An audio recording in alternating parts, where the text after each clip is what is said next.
মধ্যরাতে হঠাৎ করেই মাদ্রাসা শিক্ষকের ঘরে দুজন লোক প্রবেশ করে এবং কোনো কিছু না বলেই তাকে বেদর পিটাতে শুরু করে। আসলে হুজুরকে কেন মারছে তার পিছনে অবশ্যই বিশেষ কোনো কারণ রয়েছে। সম্পূর্ণ ঘটনাটি বোঝার জন্য ভিডিওটি না টেনে দেখতে থাকুন। আনুমানিক প্রায় রাত 1টার সময় মাদ্রাসায় হুজুর ঘুমিয়ে আছেন। এমন সময় কেউ তার দরজায় ডাকাডাকি শুরু করে। বিষয়টা দেখার জন্য তিনি দরজা খোলার সঙ্গে সঙ্গে দেখতে পান তারই মাদ্রাসার একজন ছাত্রের গার্জিয়ান। কিন্তু অদ্ভুতভাবে তারা ঘরে ঢোকার সঙ্গে সঙ্গে হুজুরকে গালাগালি করতে শুরু করে।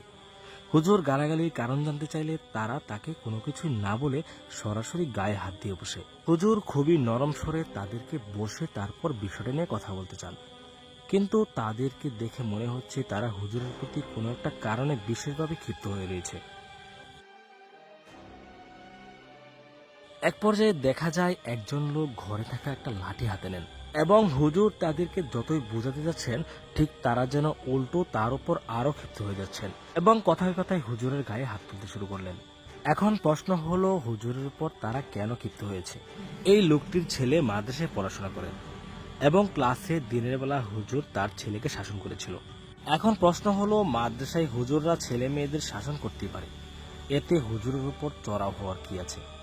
আসলে আমাদের সমাজে এই সামান্যতম কারণগুলোর জন্য হুজুরদেরকে নানাভাবে অপমান করা হয়, কিন্তু লোকগুলো এতটাই উগ্র ছিল হুজুরকে প্রশ্ন করলে হুজুর স্বাভাবিকভাবে উত্তর দিয়ে মাদ্রাসায় ছেলেমেয়েরা পড়তে গেলে শাসন করতেই হবে, কিন্তু তারা এই ব্যাপারে একদম নারাজ। হুজুরকে মারধর করার সিনগুলো আপনারা নিজের চোখে দেখুন। আমার দোষ নাই ভাই, আমি কিছু করে নিত ভাই, শুনেন কথা শুনুন।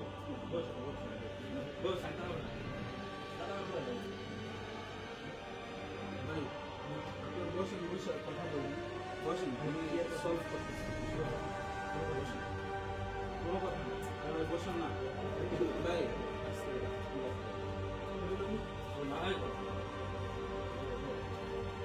ভাই, ভাই ভাই ভাই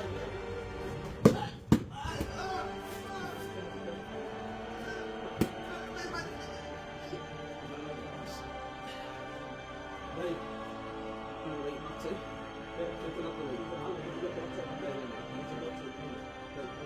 ভাই ভাই